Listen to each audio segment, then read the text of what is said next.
No, it is. Okay, tell me when you. It's good. Okay. So this week we are going to just talk about schedule and resource.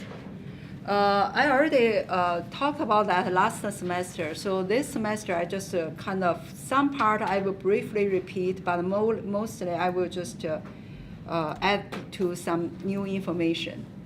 So for schedule management, the basic process is you already know that, and you are going to do it with the Gantt chart and develop the network diagram. So do you still remember this? The sequencing the activities. Oh, by the way, Mark, I already uploaded it to the course website, so you can have. Yeah, you can have that. So kind of the different dependencies among this. Okay, so could you give an example for each dependency? For example, finish to start. So what are you asking of that? What does that mean? Yeah, just give me an example. So So as an example would be for our renovation projects, in order for us to start doing demos, we would need to have the permits approved first. Excellent. Okay, how about start to start? It'd be like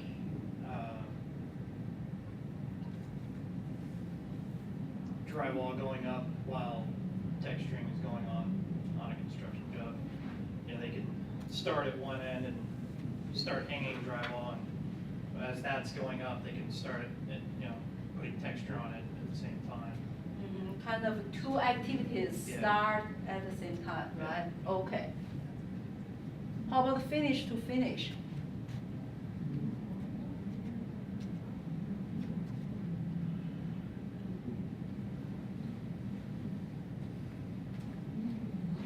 Start to finish. Do you have, in your renovation project, do you have some tasks you have to kind of finish at the same time in order to let it work on?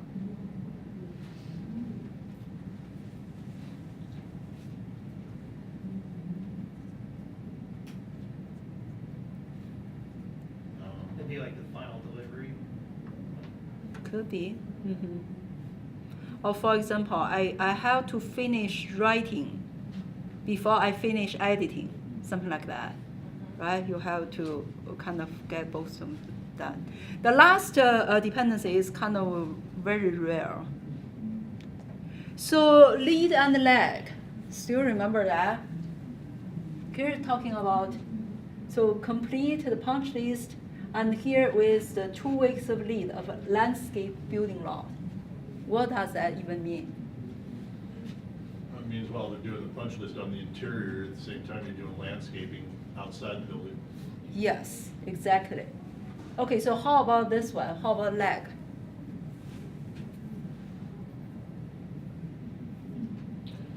You're editing the paper at the same time you're writing it.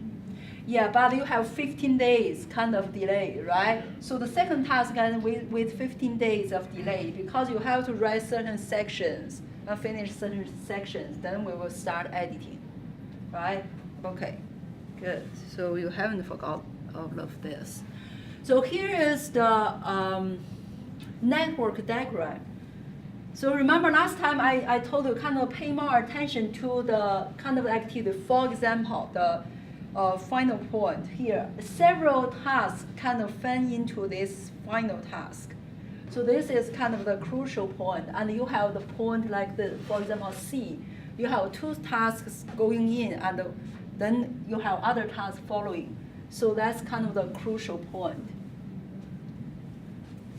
And last semester also we did a critical path analysis, right? So I won't repeat all of this semester. So talking about the activity duration estimation. So we have different ways of doing it. Do you still remember this? Okay, so expert judgment. Given your project, give me an example. Josh.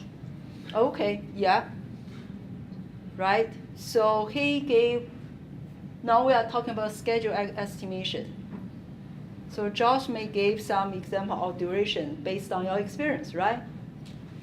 Okay, so how about analogous?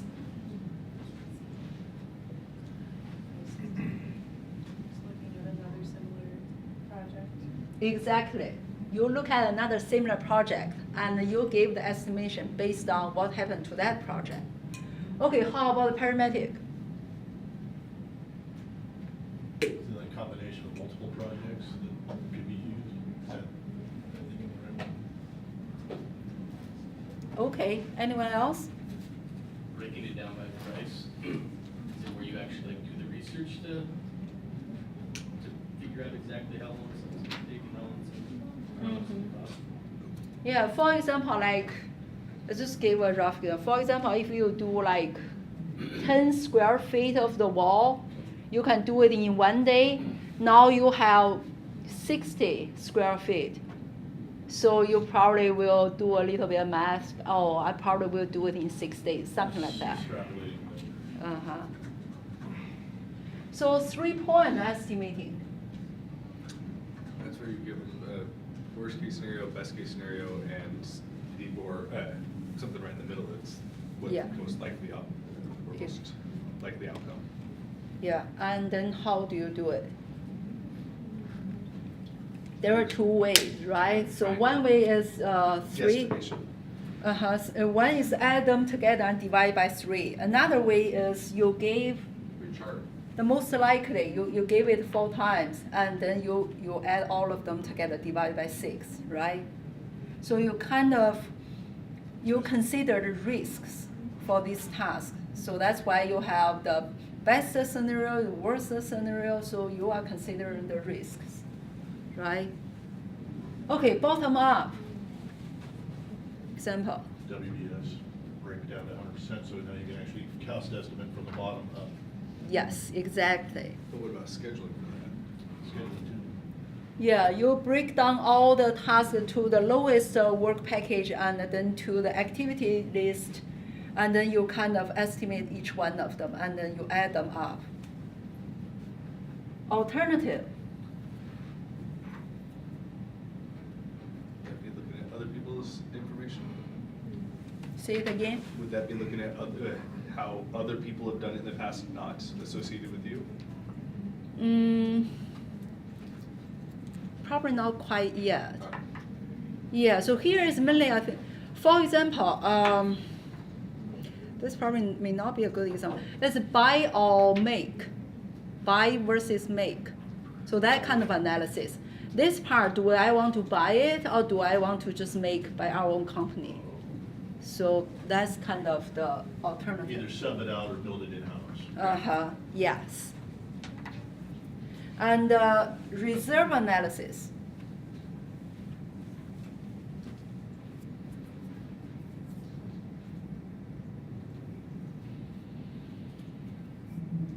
Is that the analysis of like the management reserve, or what you would need for management reserve and contingency reserve?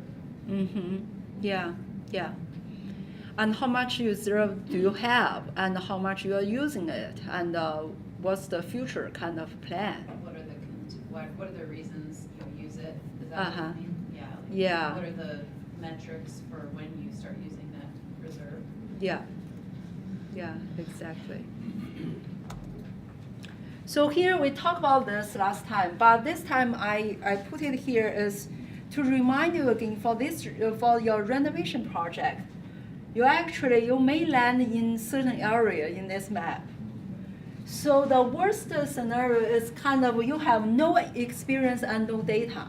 So that's probably more like the earliest stage when you just started this project, right? So most of you probably except Josh, I don't know anyone else. So you work in the construction or renovation field. So for most of us, we don't work in that field, so we have no experience, and probably we don't have data either. So you some of you may land in this area, but the point is how do you move from this area into other areas? With experience.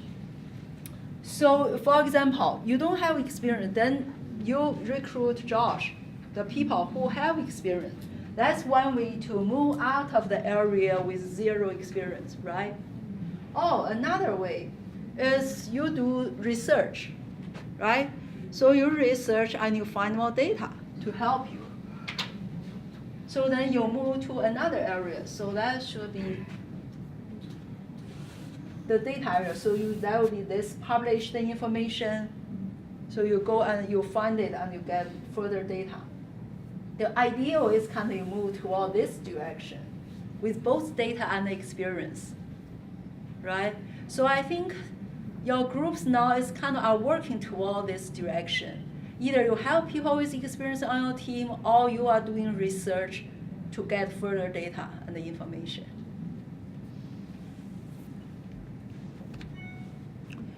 So the next thing we talk about is the optimization. So for example, here. So here is the kind of the days, and here is just a figure for this data. So you can see here is 2, here is 3, here is 7 in total, something like that. So but there you have constraints for your project. So only 4 resources are available for activity D for this one. But here you see you already assigned 5 and 6 and 6. So that's not realistic, right? So you have this part all above the line. Also another thing is, another constraint is the project cannot have more than 5 resources at any point.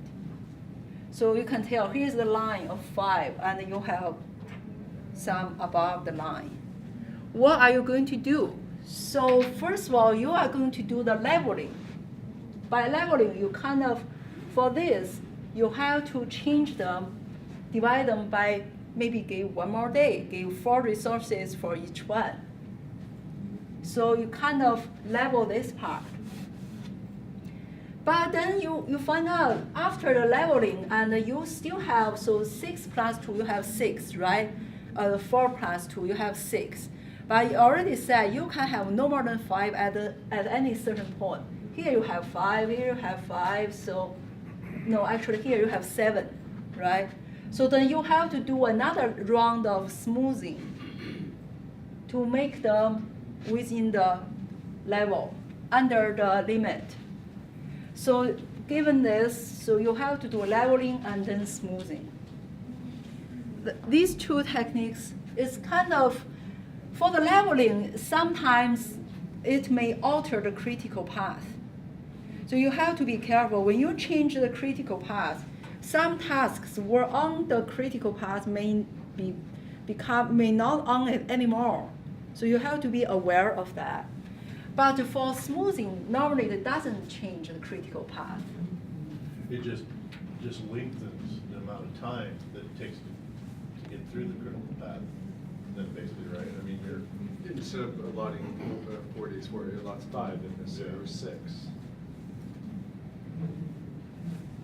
So when we use certain optimization or compression for schedule, we just have to be careful what we are changing now. So for example, another way, schedule modification. So here, remember this? We did critical path practice on this last semester. So now, which is critical path? The bottom one. The bottom one, exactly. Okay, so why? Because it's bold and it says critical path.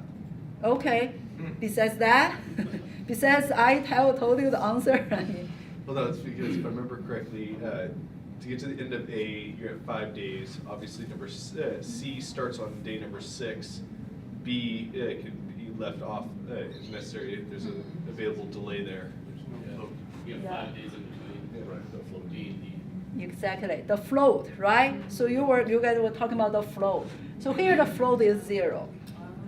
You have no flexibility here. But here, you have float of 5, right? So one way of schedule modification is you can use the float. You can move your resources from the place where it has float and move it to other place. Because you have 5 days that you could be using more personnel on C. Yeah, so here I'm talking about within the resource you have, not adding further in resources. So you kind of just move resource from here to here. What may happen? Might get the job done quicker. Say it again. You get the task done quicker. Okay, good. That's what we want, right? Anything else? Your non-critical path Exactly. Exactly. When you move resources from here to here, you will slow down this. You may slow it down till to the point and it becomes critical path, right? What else may happen?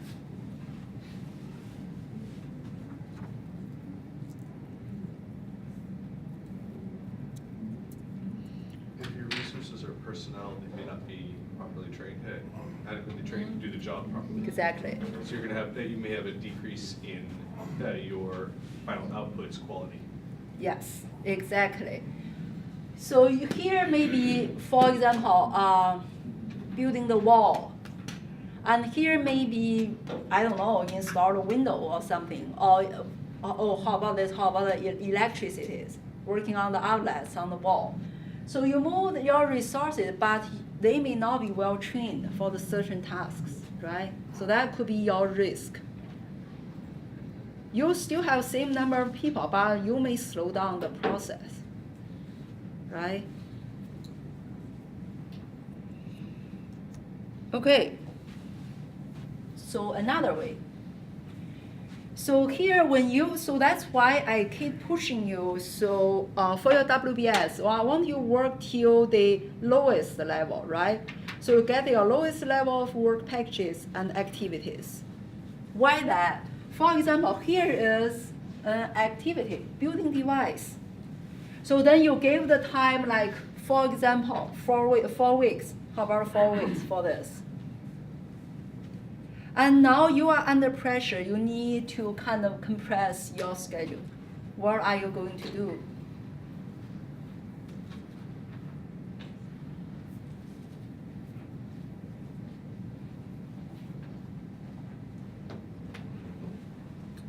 Divide and conquer. Say it again, Jerry. Divide and conquer. Okay, divide and conquer, that's a good slogan. Yeah, that's a good slogan. So here is the point is, you further decompose this task, right? So here it kind of actually give you the solution, but you have to understand what it is talking about. So decompose, you further decompose. So build device, that's already on your list as the lowest level of WBS, but it can be further decomposed. Then into build electronics and create the packaging and integrate. It was divided into 3 further tasks, lower level, right? So then you realize after you further break down, you realize, oh, these 2 can be done at the same time. Make them into parallel. But this way, you have to wait all of these 2 tasks finish, then you can start this. This is finish and start, right? So then you arrange in this way, then you probably save like 1 week, for example. Does that make any sense? Because you're running 2 tasks at the same time. Exactly. Yeah, but here is the point. So that's why I keep pushing you on WBS. Are you really kind of decomposing to the point of the lowest level, right? So this is just a good example. After you break down into lowest level, you will have better sense of the schedule. Another example. So what is that? So at first you schedule the finish and the start, right? So we just talk about it. You finish the design, you start the coding. Well, now you are under pressure of the compression of the schedule. What are you going to do? Start coding as early as you can. Okay, so when the design is not all done yet, but it's kind of partially done, you started coding, right? You can be designing and building at the same time. Yes, you have overlapping time. What will change? A little bit of savings of time. Save time. But now Great. you have a higher risk. Exactly, you have higher risk. But you're also using, See, you're having to use more resources during that overlap period. okay, could be you have certain people for this, for that, but now you have 2 tasks going on at the same time, right? Exactly right. So you may need more resources for that. So here is this kind of technique is called fast tracking. It's kind of you put 2 tasks No, before it was in parallel, and now you put them into, no, it was in sequence, and then you put them into parallel. So fast tracking, like all you said, is increase the risks. And also, of course, it may increase the cost because you may have to put more people into it, right? And it may cause rework, right? So since you haven't finished the whole design yet, you already started coding, and then when they reach to the later point, they found out, oh, okay, so there are a mistake there, and then you have to redo the coding. So it may cause rework. So what happens when you start designing, but you've designed up to a certain point and coding is sitting there just going, okay, we're waiting for more information, but now you've got, now they're standing around there, sitting on their hands because they're waiting for the design to, proceed on. And maybe the customer changed the specs on it or something. Exactly. This all can happen. Yeah, so when the scope or the requirements change, the design has to change, and of course the coding will be changed too. So yes, so that's why, for example, like when you plan for the whole company, we're talking about in a broader perspective, the whole company, you have group people working on the designing, some group people working on coding. And how do you arrange the resources? That's really crucial. You definitely don't want when the people are designing and these coding people just sit there doing nothing. You don't want that happen. You probably assign them to another task, let them do coding there. And when the time comes, when the design is ready, and these group people, the resource will be released and come to your project, right? So the whole resource plan for the whole company will be really important. Okay, so another way of doing it. Now you are under pressure. You want to shorten the schedule. What are you going to do? You people just mentioned that. Overlap. Look at this. Like this. Oh, increase your staffing. Yes, so this is called crashing. It's kind of put more people into it. Right? You fall behind your schedule, and now you have 2 people work on it. For example, your renovation project, you have 6 people work on your project, and now you fall behind, then you put another 6 people in. You want to have more staff and to kind of to get it done faster. What will happen? Reduction in quality. Say it again. Reduction in quality. Okay, tell us more. You have more people who, once again, may not necessarily be as familiar with the project or familiar with the final outcome. More likely not people who just were brought in. Yeah. And you're now not able to take the time to get them up to speed because you're in a rush situation. It's just get everything done as quick as possible. Yes. So. Yeah, that could happen. More people, you may, if you double the numbers of people, you may not get a double output or faster speed. No, may not. There is a learning curve. We ran into that during an installation up at one of the paper mills where we were installing Okay. a large dryer. Day crew had, twice as many guys as night crew did, but the night crew was getting more work done than the day crew was, and that was because, they weren't tripping over each other or stumbling over or waiting for the next guy to finish something up so that he could come in and do his trade. So it was kind of interesting that none of the other project managers picked that up. Yeah. So. Yeah, that's a great example. Yeah, sometimes it may not be true. The more people, the faster you work. It may not be true. I mean, besides, it will increase the cost. That's for sure. This class that we did, the paper airplane experiment. We did, my other class, we did a paper airplane experiment with exactly that principle. Okay. Where, to make a paper airplane from start to finish, we started off, with a group of, 3 people and 4 or 5 people to make one paper airplane. And then use that same process to make as many as possible in a short amount of time period that were also successfully, successful flyers. And it was all to show you that especially on simple projects, you continue to try to break them down more and more and more, but once you get to a certain point, it's only because of the passing off of, or handing off of the product, you can't actually get the product done any quicker than you could with potentially less people. Yes, exactly. Yeah, so that kind of the point to this is, so that's why there is a turning point here. When you increase to some part, it may kind of really have better effect, but to a certain point, it's even you give bigger number, it may not have the effect you want. So here is an example, practice. I'm not going to read it, you just take a look and tell me what you think.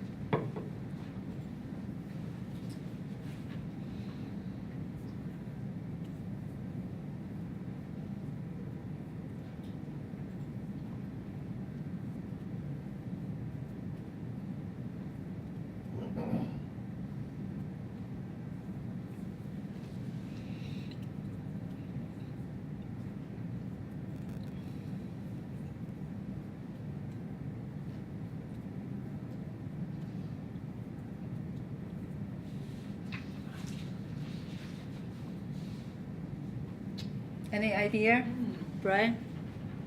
D. Which one? D. D? Yeah, maybe.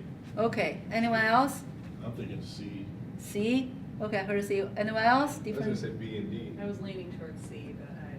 B or D? I'll C. But it does, it can change the project scope. But it should. Well, Compressing it, the schedule? Okay, so there are two things here. One thing is the basic concept. We just talk about the schedule compression. Another thing is for PMP exam, the wording kind of tricky. You just have to be careful. Okay, so let's look at each one. The first one, crushing. Crushing kind of, here said produce a variable alternatives. It may not be true every time. Crushing may not be able to give you that. Okay, the second one, fast tracking. Typical results in increased costs. yes, because you're Is doing that true? two things at the same time, so you're gonna cost more money to get it done. Okay. But not every time. You put more resources. Exactly. It But may it's- not be true every time. But it says typically, which is more of not a definitive word as far as all But the it's time. the same wording as option A, and if option A isn't right, because it typically produces a viable alternative, I would use, it wouldn't typically mean more, wouldn't you use that as more often than not? I think it's semantics. Based on the fact that A is not right, I'm gonna say B is not right either, because, typically results doesn't mean,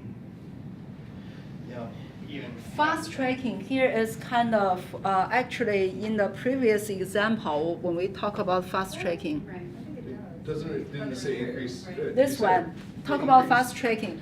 And it's more like you put different tasks, you carry it out at the same time. It's not about adding resources to either one of them. You just carry it out at the same time. Yes, but that means you're gonna have increased resource load during that overlap time. That's gonna cost you more than if you had those two spread out. So here is the assumption is, for example, you have two people working on this. You have two people working on this. So when you overlap them, you kind of, these people work together. But I know your thinking is kind of thinking about the overlapping days, like a daily wage, how much you pay to these people. If they don't overlap, you only pay like One part day, of the right. people. Yeah, but here is the point from the perspective of the whole project. You don't really pay more than what you paid.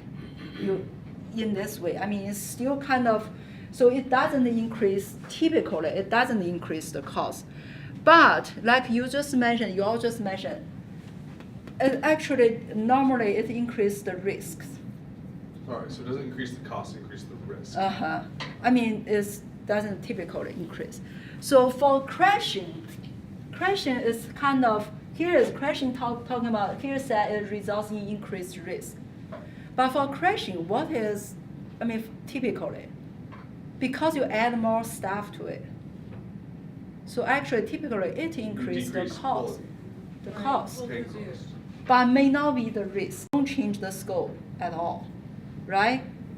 Yeah, so C is, So because of the fact that all the A, B, and D all use the word typically, that makes them too vague, A. and then- because this could happen or may not happen, so that's why the word is kind of tricky here.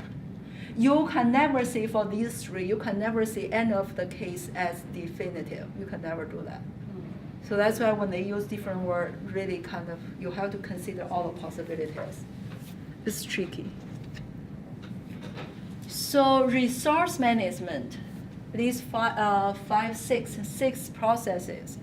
I'm not going to go into details, and last semester we talked about it. We are going to just talk about several topics here.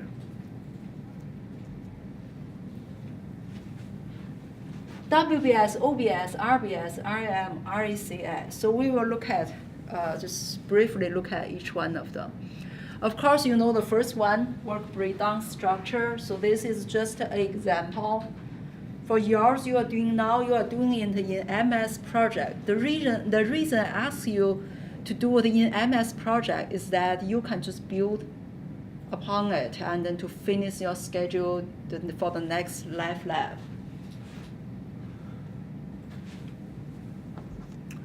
OBS is organizational breakdown structure. So for many organizations, they all have this kind of structure. Start with maybe the CEO, etc., and then different departments, different functions.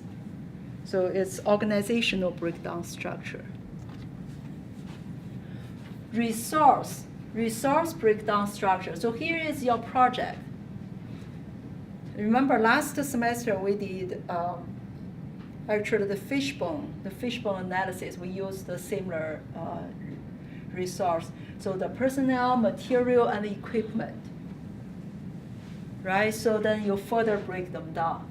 For your project, for the renovation project, can you think of this, your resource breakdown structure? Tell me about some resource you have. Give some examples.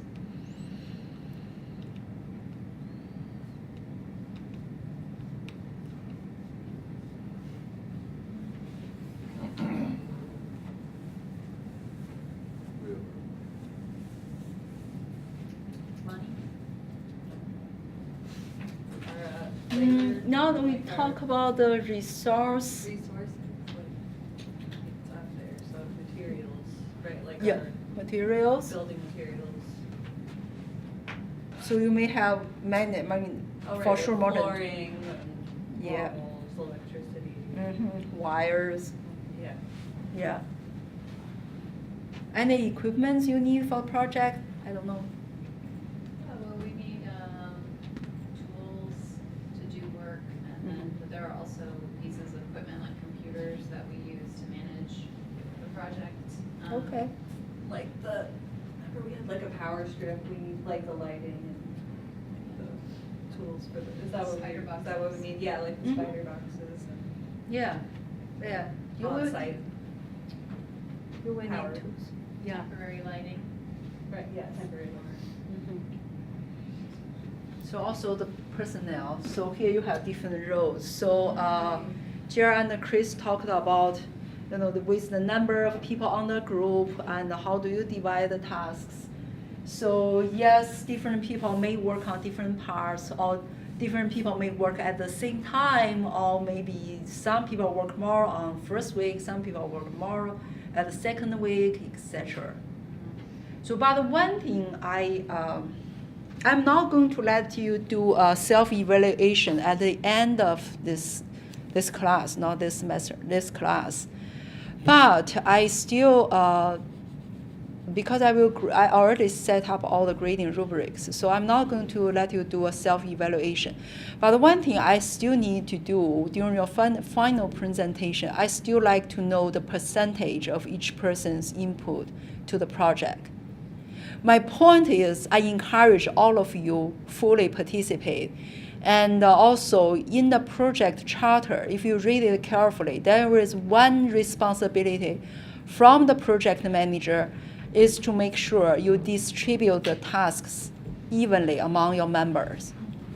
So in other words, you have to keep everyone busy. Yeah, so you may not work more like Jerry, you mentioned the situation due to computer problem and other situation. You may not that much in the first period, but you may need to do more in the second period, right? Because we have lots of tasks ahead of us. I created a tool this week for us, for our team to use. Yeah. And it's based on the X Matrix, which is a strategic planning tool that project managers usually use, Ocean X Matrix. But I just simplified it and I made a table and I input all of the project deliverables. And then I kind of divided the deliverables up by action items. And so if anyone wants to see that or wants me to train them on how to make That's it, awesome, yeah. how to use it, I'd be curious. I'm happy to do that before class is over tonight. And it will be an easy way to track who does what and by when and how much each team member contributes. Do you have it in your computer? Yep. Okay, so if you are okay with that, maybe after my part, and Ron can just go ahead and show us. Yeah, I'll Is show that you, okay? I'll be happy to. Yeah, so after we finish here, okay? So yeah, that's good to share the tools to help each other. So here is in MS Project. So some people put the resources here. That's one way of doing it. And last semester we talked about it, the responsible and accountability kind of metrics. And the RACI is kind of one kind of it. It's responsible, accountable, consult, and inform. So we talk about this. So it's kind of giving, assigning the roles to each person, right? So you will know for certain tasks who is in charge and who is going to help, right? Isn't that kind of what you were just discussing? Something like that? Yeah, it's Probably similar to that. similar, okay, yeah, It's we will similar. take. It's a little bit, the way that it looks is visually a little bit more simple, but I'll show you. That's another version of a matrix, and they're really, really useful if you have a lot of experience using them. But for this project, since like we're all new to all these tools and they can be a little overwhelming, I just made mine a little bit more visually simple. Mm-hmm. Okay, good.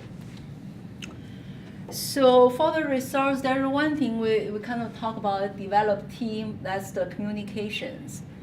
So we have 12 people in this classroom, right? So it's kind of, when you think about 12 people, how many communication channels you may have?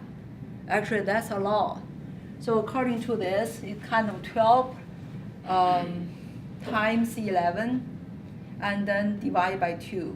So that's around roughly like 60 communication channels.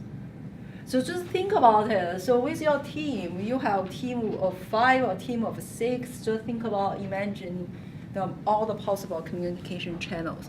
So that's why we kind of really to find a certain way, for example, the tool Robin is going to talk about, to use certain tool to make the communication more strict, more easier, and to reach everyone.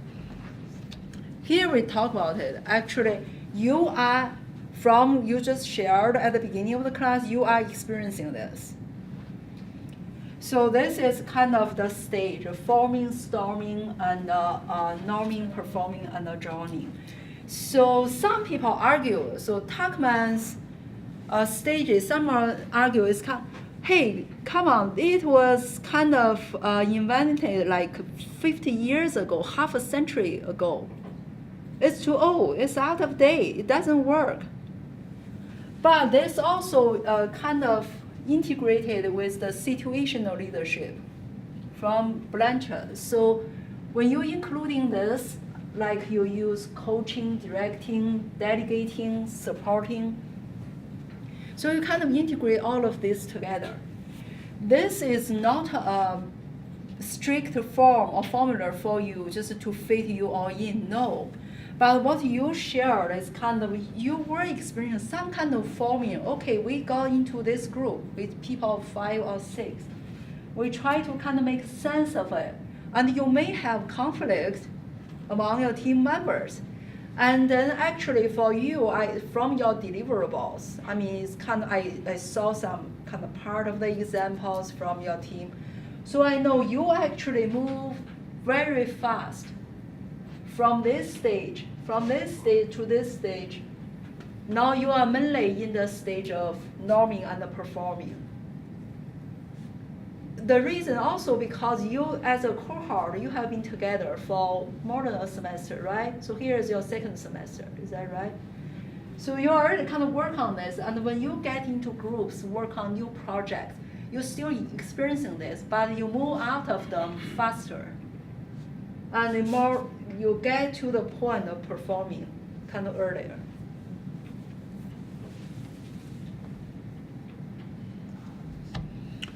Leadership styles. So here there will be different type of leadership styles. So now you are in group, you work together, and you maybe it's just a kind of the condition, just one person makes all the decisions. Oh, everyone together, kind of democratic, kind of everyone together get input, then we decide together. Oh, maybe the leader is just, okay, you guys figure it out. I'm just sitting here, lean back, and doing nothing. That's the laissez-faire style. And also situational style, I talked about it from the previous slide.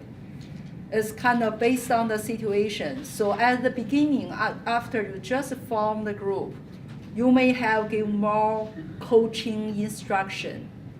And after each member of the group gets the sense of what I'm doing, what is my task, you kind of maybe just more dedicated.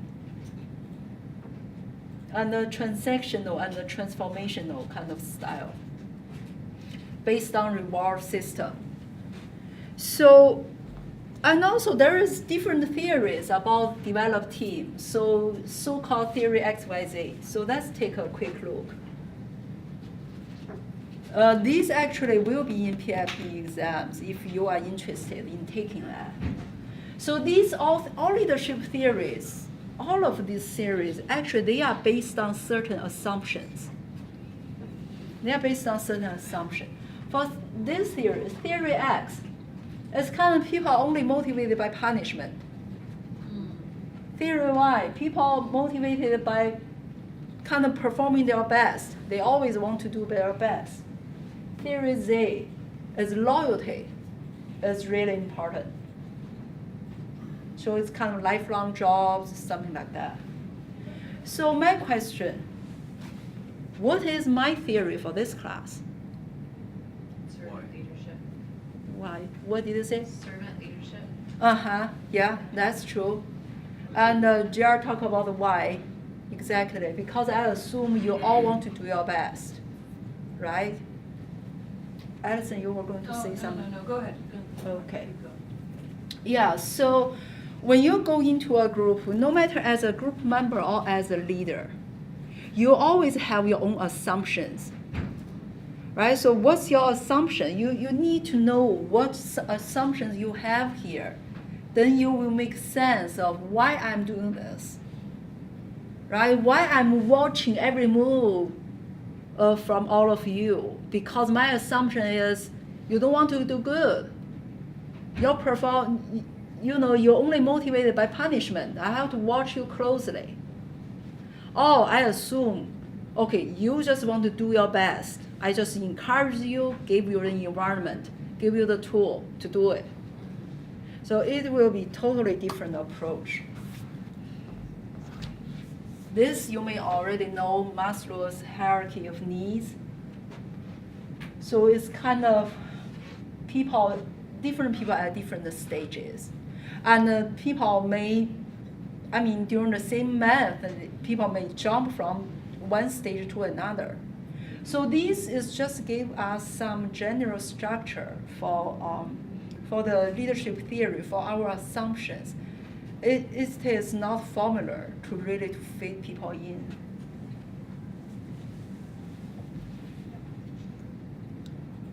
Okay, so virtual team.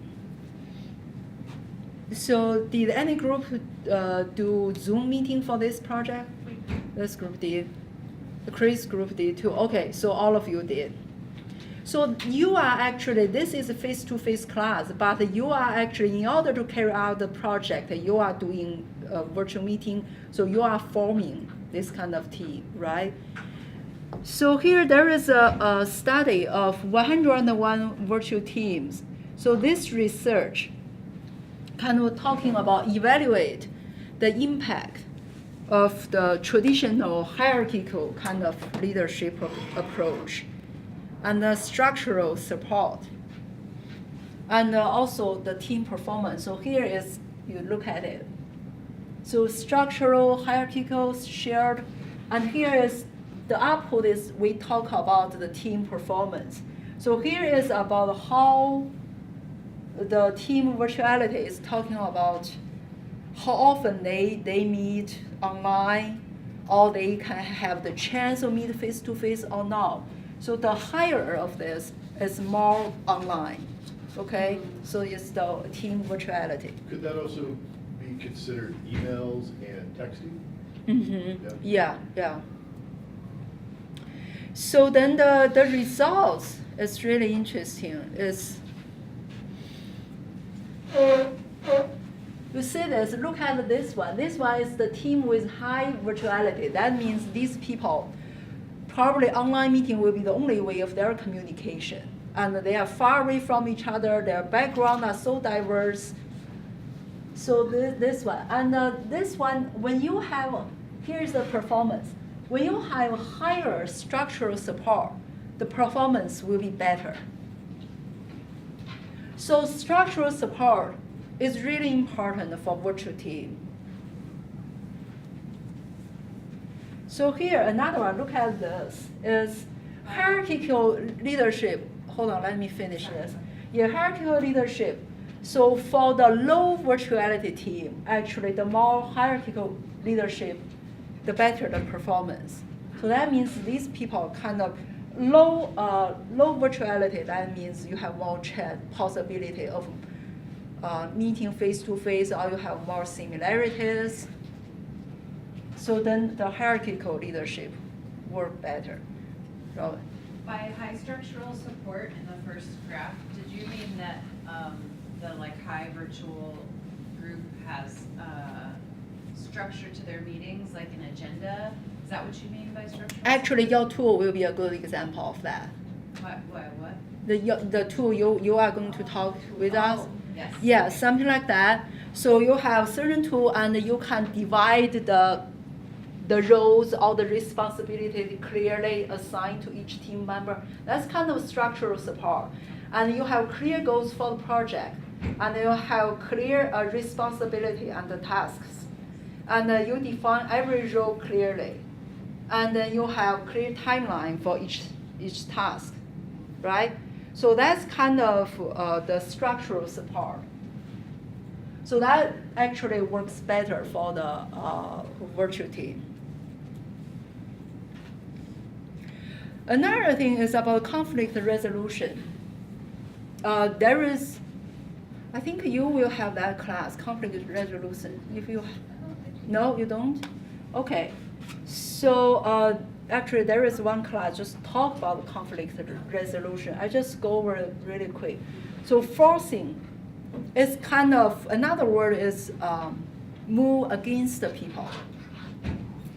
So it's a win-lose situation. They just force it upon you. Accommodating is smoothing. It's more like there is a conflict during our meeting. It's kind of surfacing. And then I just kind of talk about other things and smooth it out. I didn't really solve the problem, but the problem was swept under the carpet. It will surface. Mm-hmm. So that will be lose-lose situation. You didn't. Almost like ignoring it. Yeah, you ignore it at the moment, but it will surface again. Wouldn't that be avoiding? See, that's a good point. Because avoiding is kind of, you really addressed it by avoiding it. It's different. Smoothing is kind of like change the topic, right? So they have similarities, but smoothing is more like I change the topic, I just kind of tenderly turned away from it. Avoiding is kind of, Harsher. yes, harsher, more direct. For example, we have this problem, I leave the room. I just leave. That's avoiding. Or saying, well, I don't wanna talk about that. That's avoiding. But when we talk about I'm smiling and you talk about certain issues, I'm smiling, then I change the topic. That's more like a smoothie. Okay. You didn't really solve anything. So compromising, yes, is kind of make a compromise. You give in some, I give in some. Collaborating, this is more like, so Horney talk about 3 moves about people's interaction, about conflicts. One is move against. Move against is more like kind of hit the wall. So we are fighting, or another way is move away. So that would be avoiding. I'm not going to solve it. Move away, avoiding and smoothing. But the third way is move toward. Move towards. Toward, yes. Toward, so move toward people. Okay, JR, we need to sit down and talk about this. So that's more in a cooperating sense. So that's actually is the win-win situation. So here is a question for you.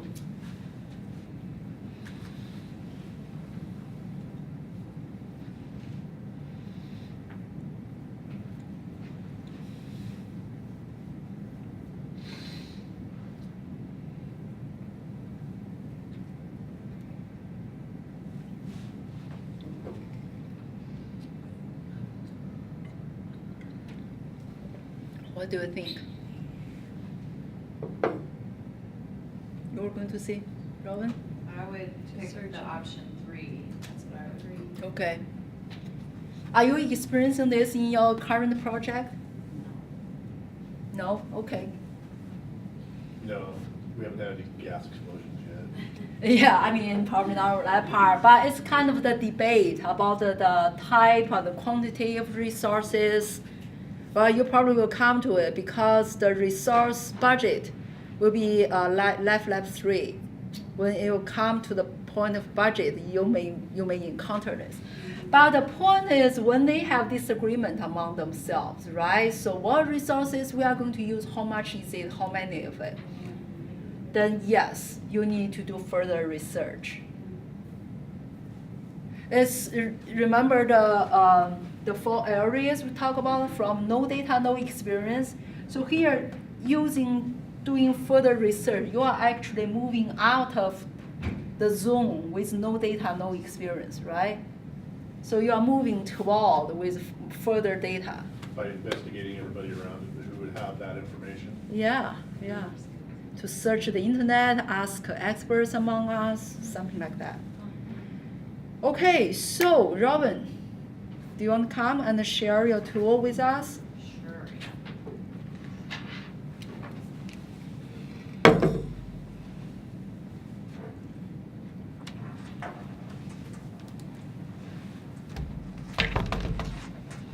You are on camera now. Oh, no. What's this called again, Roman? It's just a table. I just made a table, but I used This. well, so if you want to find a template online, it's called an X matrix. It's called a Hoshin X matrix. And that aligns your project goals around the strategic goals of the organization that you're in. And that would be like the tool that you would use in a professional environment. But this is like a way simplified version of that. It's just a table. Because the X matrix can be like a little bit interesting to look at when you're getting to know it. And I didn't want to bring that to my meeting because it would slow me down a little bit. So I made this. So this is really simple. It's just got the goal on the far left column and then the action item that supports the goal and then the owner of the goal and the due date. And because Josh and I had a bunch of experience in this initial first couple of steps. We just kind of knocked out the first few things that our team needed to get done together in the first class. And then while I was had some free time, I made this to start listing what each of us were doing or had done. And so it's not a complete document yet, but this is some of the things that we did. And I put an arbitrary due date to be the day before this class, even though these things were already finished. But I wanted to track who did what. So I'll move down the list here. So we made a list together in class as the first action item. And then I loaded that list into project. And throughout the week, Josh actually verified my activity list to make sure that it was complete. And then together today, we spent some time estimating durations of tasks, but Josh is really the subject matter expert here, so he's the person who we consulted for that information. And then we had an online meeting where we reviewed the project file, and we did some of that today, so I gave everybody credit. And then tonight we'll have to submit our Foxtail summary with individual, we'll each submit the file with the summary, and that was here too. And then the next goal is the floor plan. And I put each of the specifications for the floor plan so that we didn't miss anything.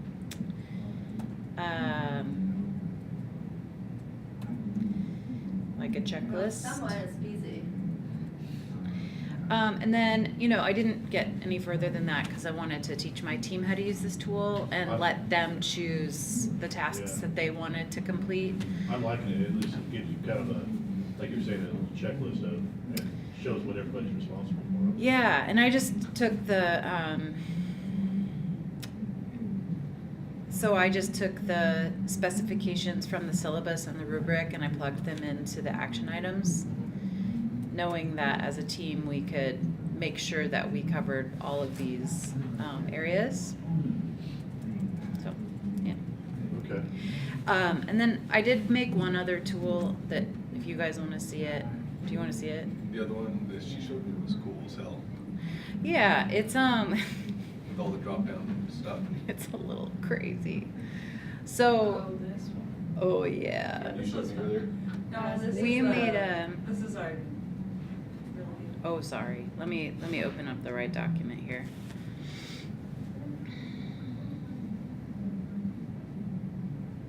This is the one. So we made like a WBS for our project, for the deliverables for the entire team.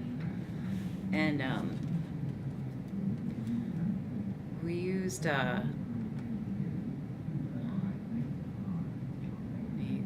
make it larger here.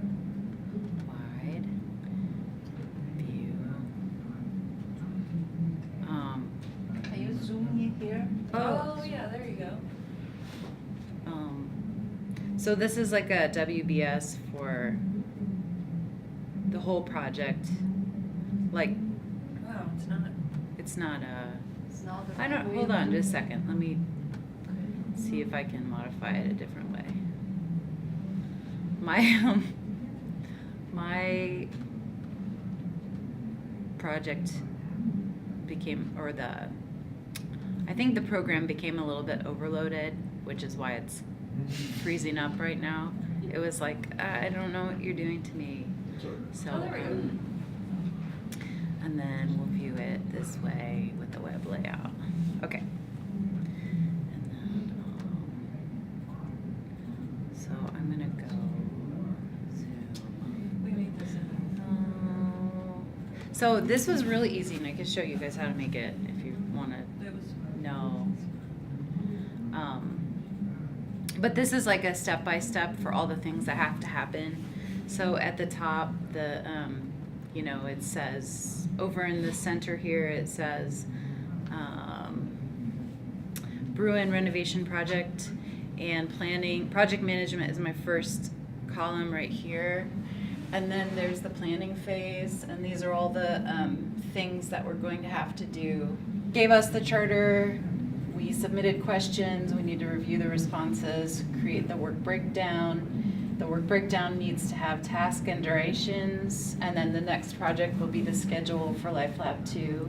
And the specifications for the schedule are that the critical path are defined and constraints and dependencies are showed. And then budget for Life Lab 3, and then all the steps are below that. So, and this tool was really easy. It's actually just, do you guys want to see how to make it? Yeah. Is that in Microsoft?